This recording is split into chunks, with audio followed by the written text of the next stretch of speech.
hindi sila mismo ang magdadrive. And then written discharge instructions given and patient and caregiver understanding confirmed.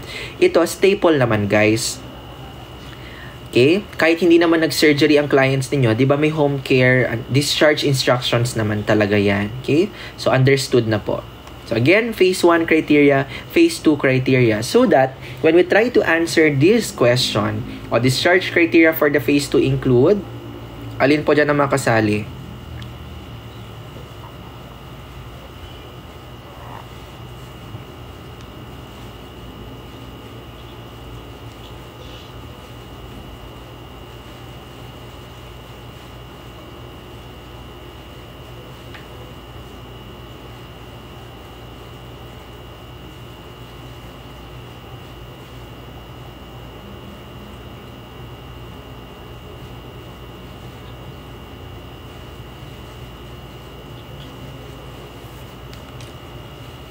That select all that apply po.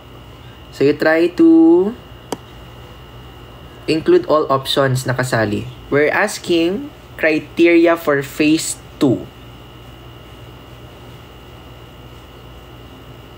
O someone answered except B, except ability to drive self-home, sabi niya.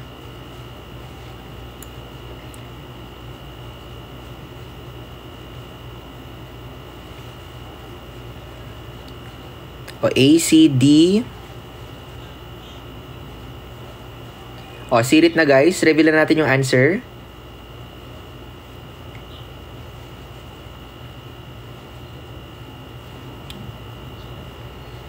I adopted this question from one of the medical surgical nursing books, pero I forgot the author.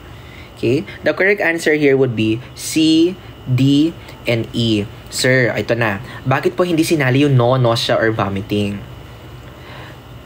It was because of how the question was stated.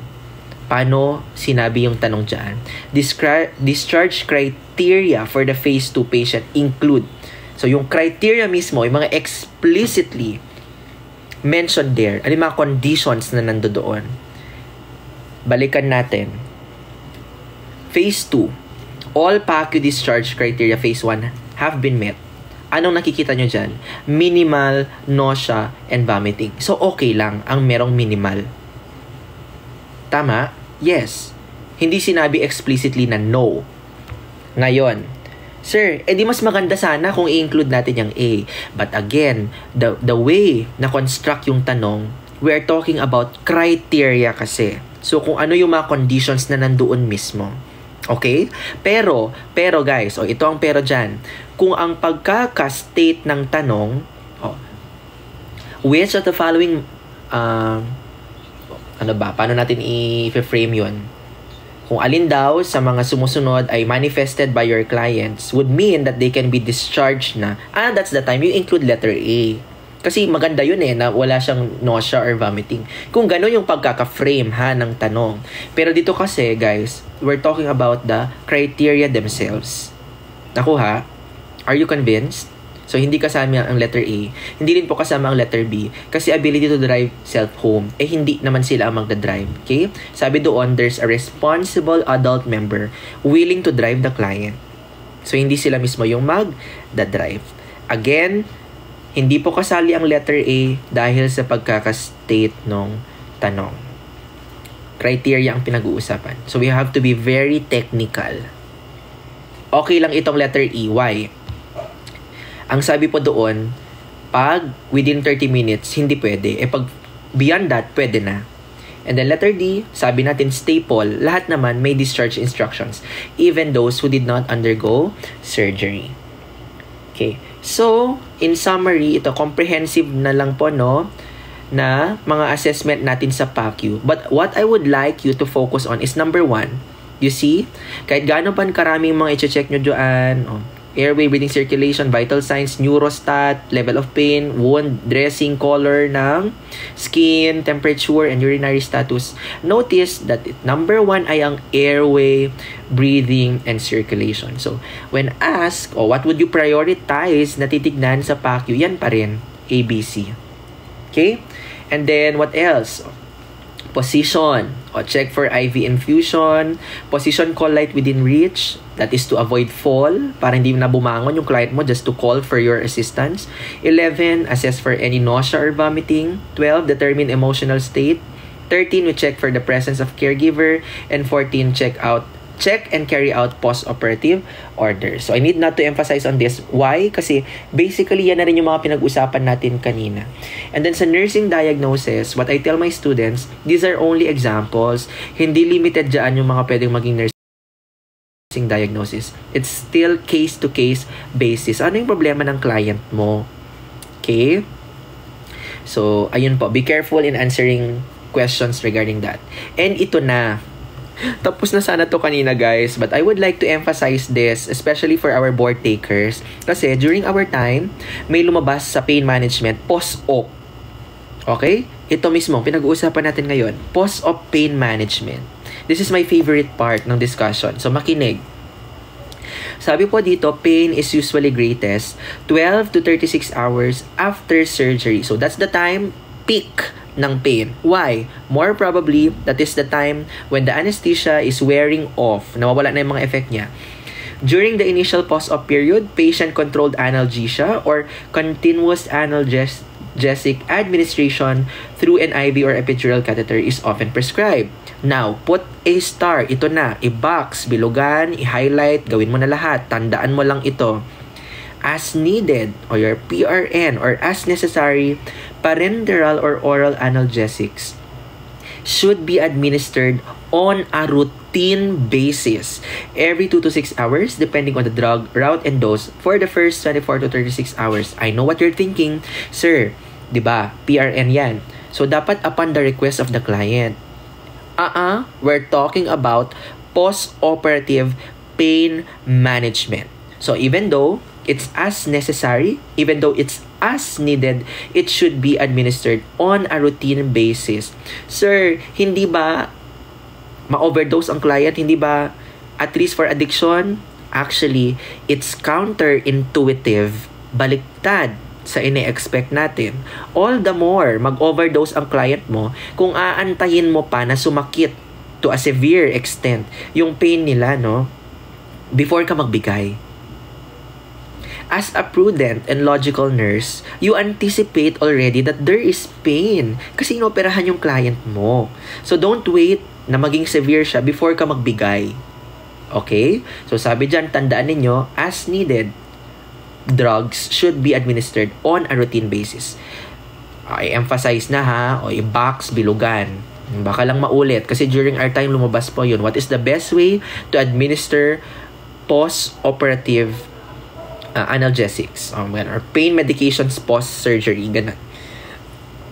And you see, clients need to be reminded that analgesics are most effective when taken on a regular basis or before pain becomes severe.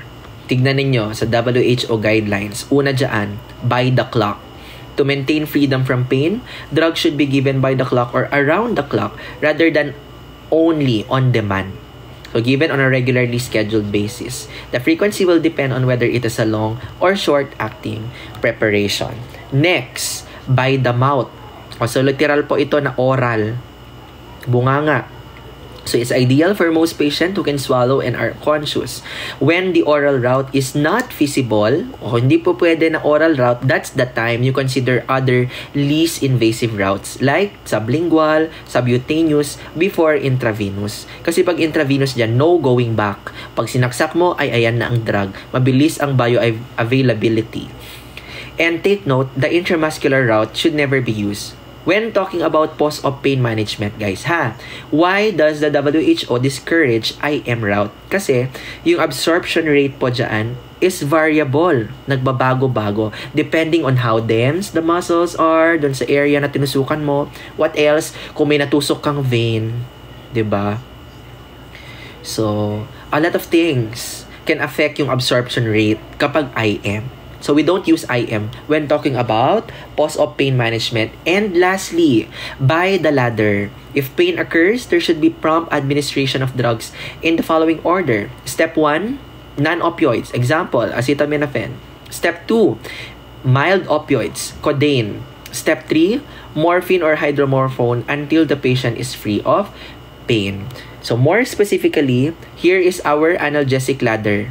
Para sa mga visual learners dyan. Take note that drug selection should be appropriate to the severity of the pain. So it's not necessarily na step 1, step 2, step 3. It may be most appropriate with severe pain to begin at the top of the ladder with a strong opioid. So kung ito na yung kamatch or dinedemand ng severity ng pain niya, pwede mag-start na dyan, guys. But memorize kung ano ang drugs under step 1, ano ang under step 2, ano ang under step 3. Under step 1, non-opioids, example, paracetamol or NSAIDs plus adjuvants. What do we mean when we say adjuvants? These are the drugs that can potentiate, increase the effect or work with the analgesics. Example, antidepressants, anticonvulsants, corticosteroids, anxiolytics, o mga anti-anxiety drugs. Step 2, weak opioids. Example, codeine, dihydrocodeine or tramadol, plus again your adjuvants. And then step 3, strong opioids, morphine, oxycodone, methadone, buprenorphine, and fentanyl, and non-opioids plus adjuvants. Now, I shared a mnemonic with my students. Na-post ko na yun dito, guys, sa TikTok actually. Nasa wall stickers ko siya. Your Acetaminophen. O isulat nyo, Acetaminophen. Credits to Sir Ivram if you're watching. This mnemonic came from him. Okay, Sir Ivram, my batchmate and my friend from Nutrivram. A close friend of mine devised that mnemonic. I know it's awkward na tunog, Acetaminophen, but if it works, why not, diba? Acetaminophen, sulat nyo, Acetaminophen. C for codeine. Ano ang C? Codeine. Isulat, ano ang C? Codeine. Ano ang T? Tramadol. Ano ang T? Tramadol. Ano yung O? Oxycodone. Ano yung O? Oxycodone. Ano po yung Mo? Morphine. Ano yung Mo? Morphine. Ano yung Me? Meperidine. Ano yung Me? Meperidine. Ano yung Fe? Fentanyl. Ano yung Fe? Fentanyl. Sir, ano yung Acetaminophen? Naka-arrange po dyan yung drugs based on their potency or strength. So, from least potent to most potent. Ano yung pinakamalakas, basically? So, codeine, pansinin ninyo, nasan ang codeine at tramadol. Codeine and then tramadol would fall under step 2. And then from oxycodone up to fena, oxycodone, morphine, meperidine, fentanyl, they would fall under step 3. Okay? So, Acetaminophen. Now, try to answer this question. Dito na kung saan tayo kanina. Akala ko dito na tayo nag-stop. I'll try to answer this. The client is most likely to require the greatest amount of analgesia for pain during which period? That's your letter. Oh, yes, may response na. So, alam kong hindi na ako disconnected, guys, kasi sumasagot na kayo. Letter C, 12 to 36 hours after surgery. And then, how about this one? Let's all pray na lumabas to sa board exam. Sa mga nag-review, be specific with your prayers. Yan yung sabi sa akin ni Ate Colleen before. So, from Piat din siya. Sabi niya, be specific with your prayers. Kasi lahat ng tao magdadasal. So, I have to specify ano talaga yung gusto mo. So, ang prayer daw, you pray na yung mga nire-review nyo, yun yung lalabas. Kasi we cannot cover everything. We're only humans. We're not all-knowing. Hindi tayo Diyos para alam natin lahat ng bagay. So, we pray, ano yung study natin, yun yung lalabas. So, ano sagot nyo dyan, guys? Ayan na, may 1 point na kayo sa board exam. Pag maulit yan, take the analgesic regularly even if the pain is mild. Do not wait na maging severe ang pain. It's counterintuitive. All the more, you are predisposing your client to overdosage. Kasi, hindi sila makukontento. Hingi sila ng hingi sa'yo kasi in pain sila. O how do we position? Again, it's case-to-case basis. I mentioned natin last night, those who have had spinal anesthetics usually lie flat for 8 to 12 hours. An unconscious or semi-conscious client is placed on one side with the head slightly elevated if possible or in a position that allows fluids to drain from the mouth. Unless contraindicated, elevation of affected extremities Anong tawag natin dyan? Your modified Trendelenburg. Okay? With the distal extremity higher than the heart, promotes venous drainage and reduces swelling. So, ito yung mga pinag-usapan natin ng pre-op. Notice, meron ulit sila sa post-op. Why? Post-op is merely the implementation of what you had planned, what you had instructed during the pre-op phase. So, you remind the clients, oh, ma'am, sir, diba, naturo na po natin yan, yung splinting, gawin nyo po. When you perform deep breathing, or you hold a pillow against your wound or incision wound to prevent dehiscence. Okay? It cannot be na hindi sila hihinga ng deeply kasi atelectasis na mamaya ang kalaban mo doon. So, we encourage deep breathing and coughing exercise at least every 2 hours during waking hours. Pagising sila every 2 hours po. Leg exercises, ano yung mga yan? Yung alternate dorsiflexion and plantar flexion or what you call calf pumping or yung drawing circles with your foot. No? O yan. Ipa-perform natin sa kanila every 1 to 2 hours during waking hours. And then moving and ambulation, frequent turning at least every 2 hours. Do not place pillows or roll under the knees. That would invite, no, inflammation. And so to prevent pressure on the popliteal blood vessels. Oh, by the way, peripheral aneurysm. Watch out for peripheral aneurysm. Guys, you study if you're not familiar with peripheral aneurysm, ha? And then early ambulation begins as soon as possible per surgeon's orders, typically the evening of or the day after surgery, unless contraindicated. And then, put a star, we schedule ambulation after analgesics or when the client is comfortable. Why? If pinalakad mo yan, in pain sila, they will not comply. Because hindi sila susunod. So, to promote compliance and comfort of your client, ibigay mo na ang analgesics, ang pain medications before mo palakarin. And ambulation should be gradual, starting with the client sitting on the bed and dangling the feet over the side to prevent orthostatic hypotension. Hindi yung mag-sudden drop ang BP nila because of the position changes. Mamaya natumba ang client mo dyan. A client who cannot ambulate is periodically assisted to a sitting position in bed if allowed and turn frequently. We're nearing the end of your post-op. And then, in terms of hydration, so you monitor ang INO niya for at least 2 days or until fluid balance is stable. Now, if uhaw na uhaw ang client mo and hindi pa bumabalik ang gag and swallowing reflex nila. So, hindi pa sila pwedeng kumain, hindi pa sila pwedeng uminom, pero uhaw na siya. Now, ice chips may be allowed. Okay? But you will not ask them to swallow. Okay? Parang antayin lang nilang matunaw sa mouth nila yung ice chip. Just to quench their thirst. Okay? So, bakit ba sila may dry mouth after surgery? Sige nga, sa comments, bakit ba sila may dry mouth in the first place after surgery? Thank you sa mga nagsishare and nagla-like ng live. Thank you po. Yes, the anticholinergics na binigay ninyo pre-op. Remember, huwag kalimutan, anticholinergics are sympathomimetics. They would inhibit or reduce oral and pulmonary secretions. Diba? Para hindi mo ma-aspirate. So, your anticholinergics. What else? Diba? Nag-fasting din sila. So, they have not been drinking or eating for hours before surgery. Plus, idagdag mo pa yung intra-op period. Mas matagal na silang hindi kumain at hindi uminom. Oras na rin yun, guys. Kaya, dry mouth. Okay? Next.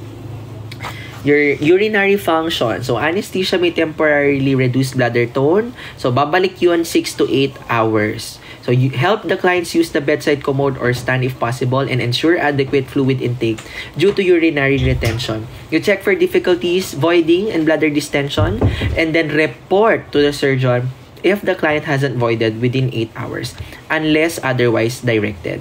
And if needed, a urinary catheter may be ordered. So, record fluid intake and output for at least 2 days or until fluid balance stabilizes without an IV or catheter. Sir, hindi ba contradicting itong dalawang to?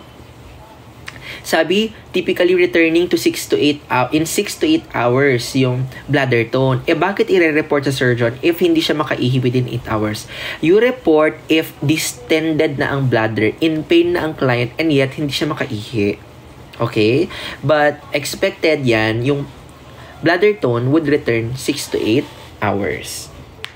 And then bowel function, most clients regain bowel function several hours after surgery, except in pelvic or abdominal surgery when the return is delayed for 24 to 48 hours or longer. When you manipulate the intestines, you interfere with yung normal peristalsis niya, guys. Kaya, mas bumatagal yung balik ng bowel movement. Ayan, 24 to 48 hours.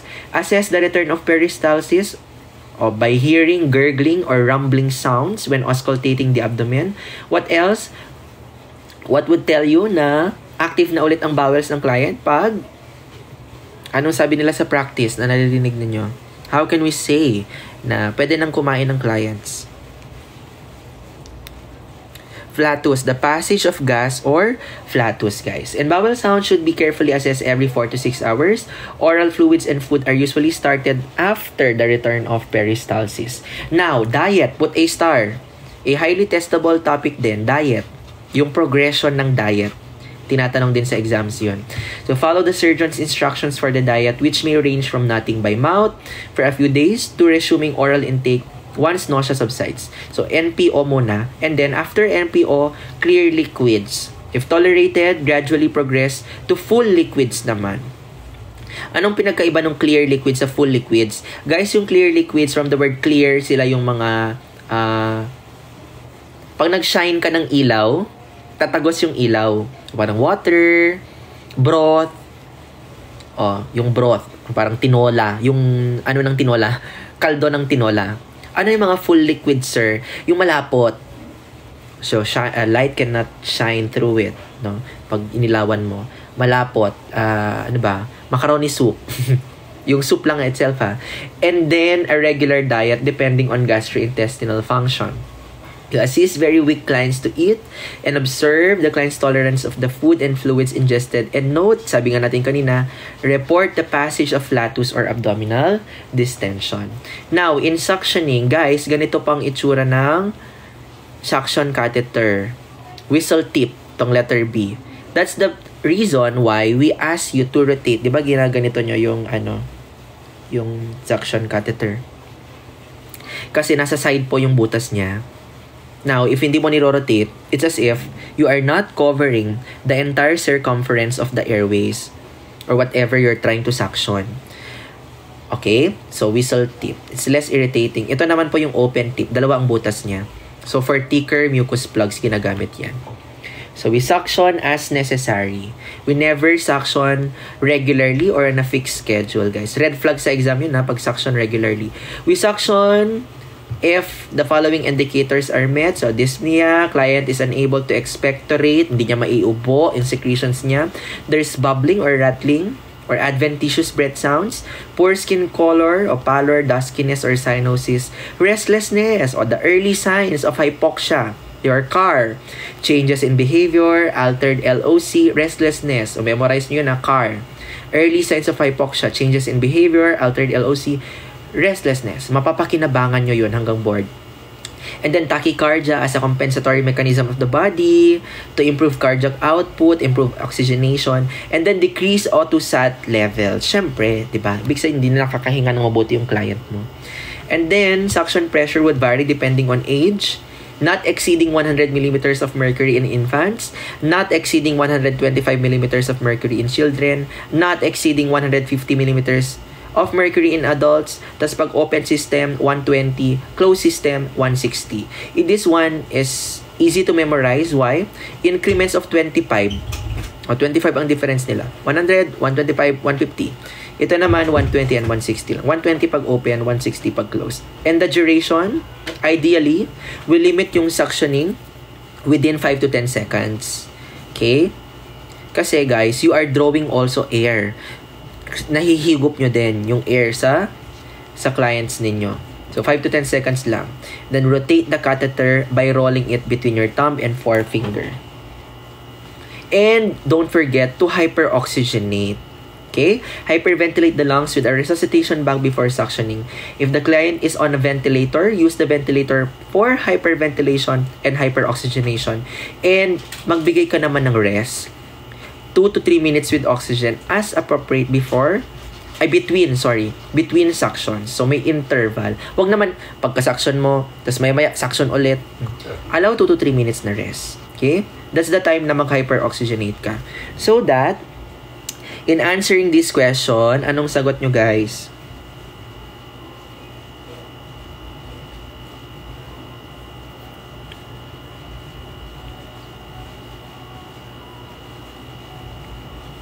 Thank you sa mga nag-share at nag-like, guys. Continue to support this account.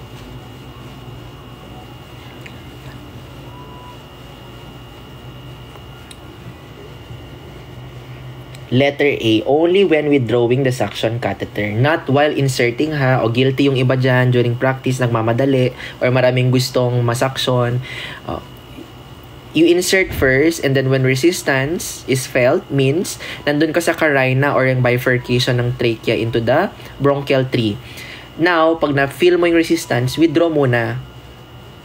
Tas before ka mag-apply ng suction. Okay, so only when withdrawing. Another question.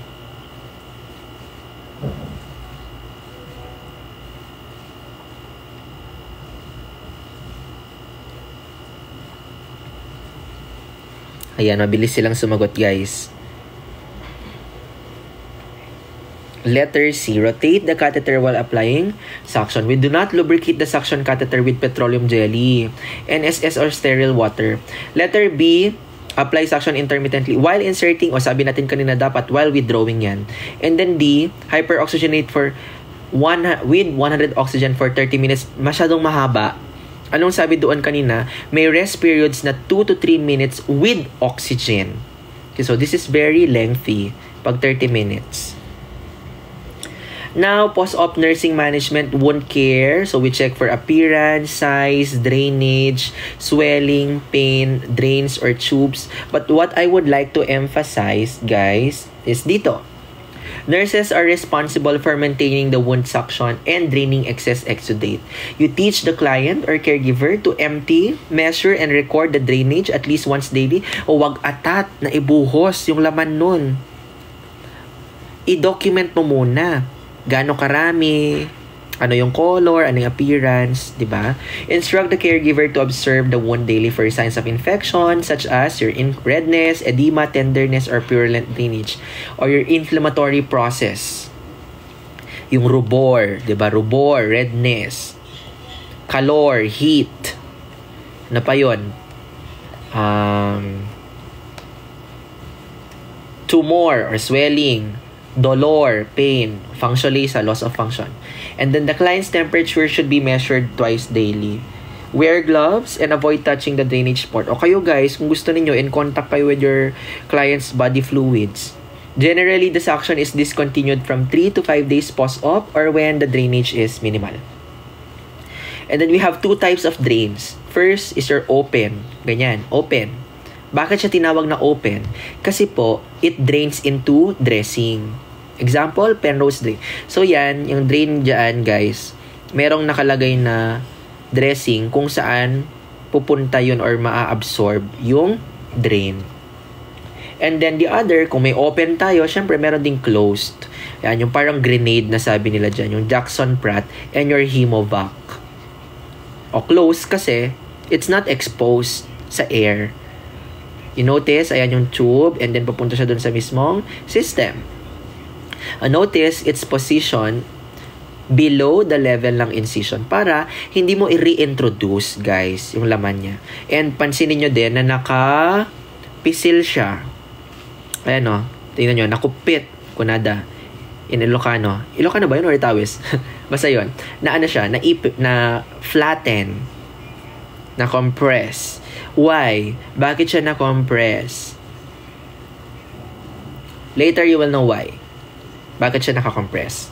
Dito, when emptying the container, the nurse should wear gloves and avoid touching the drainage port, like this one.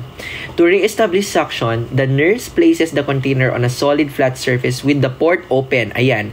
And then, pag naka-open yan, saka mo i-compress.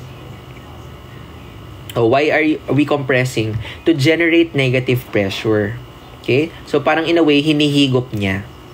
But take note, you compress it habang nakabukas yung port. Sir, bakit? Ano mangyayari? Pag naka-close ang port, tapos pinisil mo yan.